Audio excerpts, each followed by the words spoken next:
कभी आपके साथ ऐसा जरूर हुआ होगा कि कोई ना कोई ऐसा होता है जब सामने आ जाए तो हमारी सिटी पिटी गुल हो जाती है। हम जो सोच रहे होते हैं वो इधर उधर हो जाता है। हम पॉजिटिव होते हैं और सडनली उसके आने से हम नेगेटिव हो जाते हैं। नेगेटिव वाइब्रेशन स्ट्रांग हो जाता है, हमें डर भी लगने लगता है, घबराहट भी होने लगती है। मन करता है बहुत सारी चीजें बोलें, मन करता है सामने से हट जाएं, मन करता है क्या करें, क्योंकि सिचुएशन ऐसी होती है कि ऑफिस में है तो हमारे सामने कोई ऐसा है जिसको हम चाह के भी कुछ नहीं कर सकते, और घर में भी ऐसे ही होता है कि जो हमसे बड़े होते हैं कभी कभी अपनी पोजीशन को, कभी कभी अपने पद का गलत इस्तेमाल करते हैं, पावर दिखाते हैं। घर की चार दीवारी के अंदर भी बहुत मैनिपुलेशन है। अब इसको मैनिपुलेशन कहें या ये कहें कि बड़े लोग अपने बड़े होने का नाजायज फायदा उठाते हैं।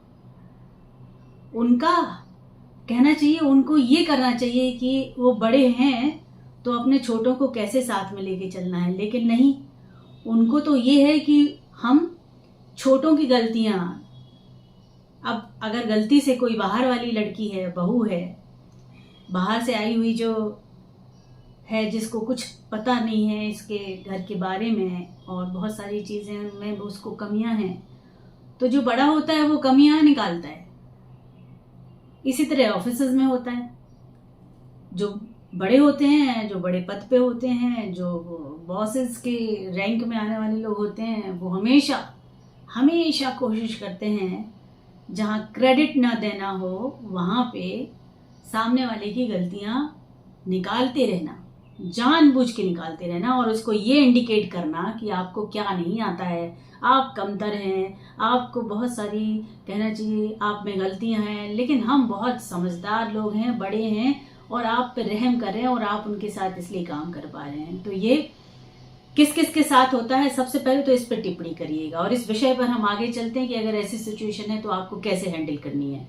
तो मैं संध्या बड़ों को रिगार्ड्स करती हूँ, छोटों को दुआ प्यार करती हूँ, और बस जिंदगी में हम जैसे जीते हैं ना, जिन लोगों के साथ जीते हैं उनके बारे में हम कैसे जिए इसकी बातें करती हूँ।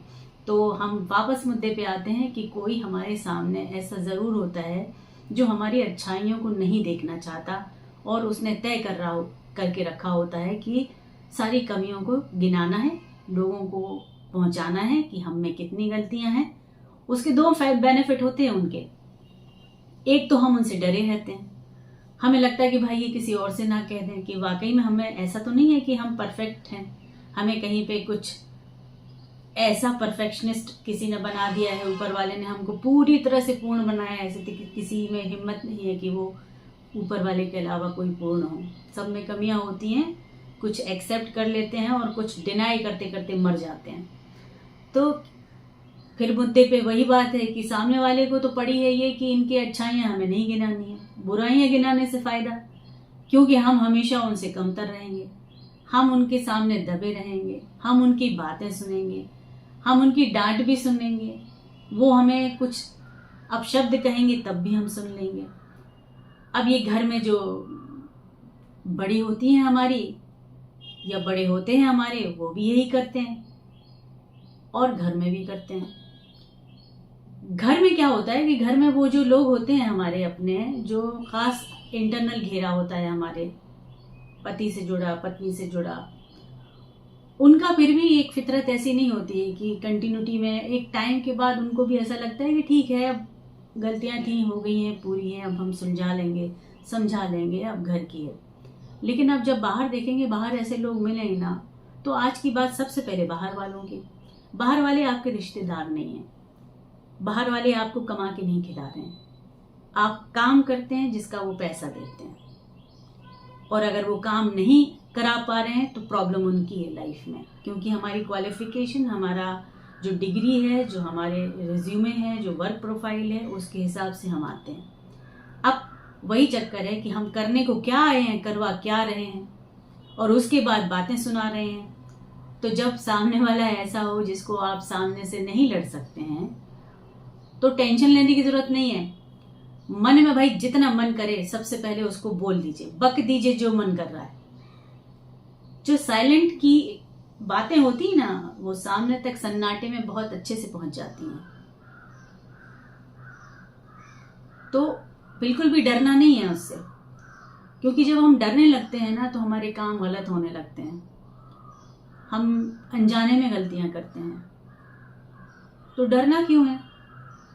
आप बोल नहीं सकते सामने से, या तो सामने नहीं आइए, और आइए तो मन में जितना आपको भड़ास निकालनी है, जितनी जो चीज़ें आती हैं आपको बेहतरीन, आजकल तो बहुत अच्छा बोलते हैं, बोलिए, मन में बोलिए, मन में पहुंचा दीजिए उनको, और मन में बोलिए कि आपसे हमको कोई डर नहीं लगता है। 50 बार दिमाग में तय कर लीजिए, सामने वाले को बोल बोल के मन में ही अपने आप को कंफर्म कर लीजिए कि इनसे हमें डरना नहीं है, ये हमारा कुछ नहीं बिगाड़ सकते हैं। और जिस दिन आपको लगे कि नहीं, इनसे रिश्ता नहीं निभाना है, तो मजबूरी में ना रिश्ता कभी मत निभाइए। जहां सेल्फ रिस्पेक्ट ना मिले, जहां पे आपको आपकी क्वालिटी को डिनाई करें, जब तक चले तब तक क्रेडिट भी ना दें, और जब ना चले तो आपके क्रेडिट को तो तूल देना दूर की बात है, आपको डिसरिस्पेक्ट करें, तो वहां से तो हट ही जाइए। ये काम है, ये मजबूरी नहीं है आपकी, आप बंधुआ मजदूर नहीं है, आपने लिख नहीं दिया है अपने आप को वहां पर, तो कहीं और कोशिश करिए। और जब काम की तलाश में कुछ ना हो तो खुद का काम करने की कुछ कोशिश करिए, लेकिन सेल्फ रिस्पेक्ट बहुत इंपॉर्टेंट है। अब घर की बात, घर में जो हमारी बड़ी बूढ़ियां होती हैं, जो बड़े बुजुर्ग होते हैं, कभी कभी उनको समझ में नहीं आता कि कैसे हैंडल करना है छोटों को। वो अपने टाइम में, हमारे टाइम में ऐसा होता था, हमारे टाइम में हम लोगों को तो ऐसे ऐसे बोल दिया जाता था, हमारे टाइम में, अरे भाई वो टाइम गया टाइम। अभी बहुत सारे काम हम लोग करते हैं। आज की औरतें जो है ना, सिर्फ घर का चूल्हा चौका नहीं करती हैं, बाहर के बहुत सारे काम करने पड़ते हैं, बच्चों को पढ़ाना भी पड़ता है। पहले जो मेल मेंबर होते थे वो पूरा बाहर का काम भी करते थे, बच्चों को पढ़ाते थे भी, और जो घर के जो बुजुर्ग होते थे वो भी सब बच्चों को पढ़ाते थे। आज ले दे के सारी जिम्मेदारी औरतों की है, उनको ही पढ़ाना है, पढ़ने के बाद फिर बच्चों को पढ़ाना है, उनको बड़ा भी करना है, बाहर के भी काम करने हैं, बिल भी भरना है,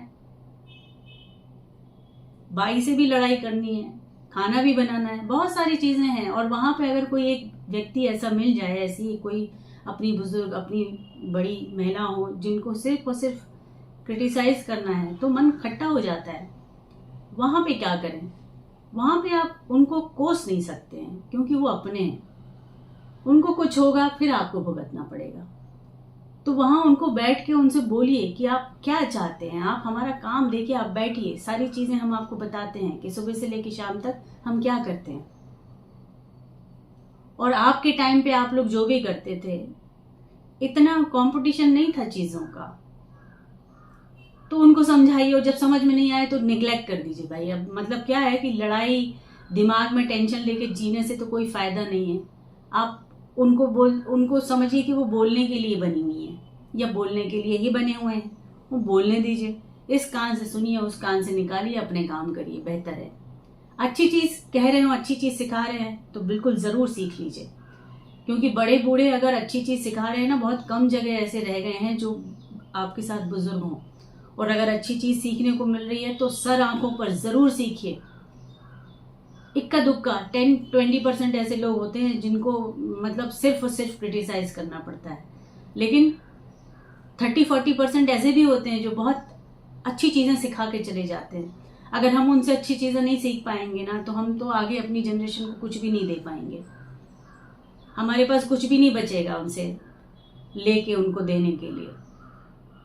तो अब यहाँ पे क्या करना है, आपको अपना दिमाग लगाना है कि आप किनके साथ हैं, किनके साथ कैसा व्यवहार करना है। तो सबसे पहले तो अपनी समीक्षा करनी पड़ेगी, अपने आप को देखना पड़ेगा। आप बाहर वालों से कैसे भी टैकल कर सकते हैं, घर वालों के लिए आपको सोचना पड़ेगा कि क्या करना है, लेकिन मानसिक स्थिति से सुलझना पड़ेगा। टेंशन लेने की जगह कि आपस में रोज सुबह की लड़ाई शुरू हो जाए, जो काम करने वाले हैं आपस में लड़ने लगे, उससे तो बेहतर है कि बात कर लें घर में। और बाहर जैसे आपको टैकल करना बिंदास वैसे टैकल करिए भाई, ठीक है। तो आज की बात यहाँ खत्म करते हैं, क्योंकि हमें ज़िंदगी में इन सब से ही उलझना है, सुलझना है, जीना है साथ में। तो भाग तो सकते नहीं है, डट के इनका सामना करना है। ठीक है, इसी नोट पे इस सेशन को यहाँ ख़त्म करते हैं।